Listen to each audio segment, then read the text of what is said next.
Aí, ó. Fiz a desmontagem aqui, ó. Olha o defeito que o carro faz barulho quando funciona. Estourou o tensor. Estourou o tensor, certo? Aí quebrou alguns pedaços aqui do esticador, também quebrou, certo? E estourou a bomba de óleo.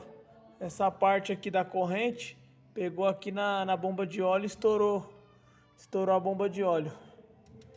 Tem que fazer a substituição, ó. Tá vendo, ó?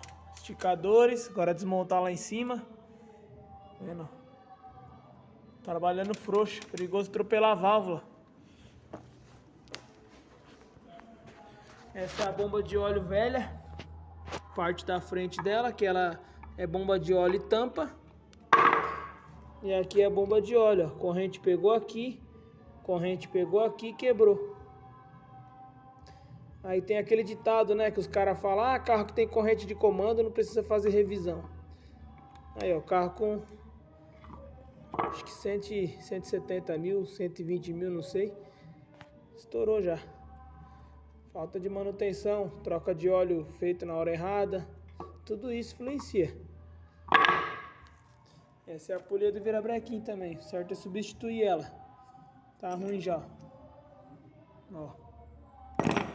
Motor e-torque. Doblou 1.8. Esse motor também é da Pita na estrada. Siena. Estrada Locker, Adventure.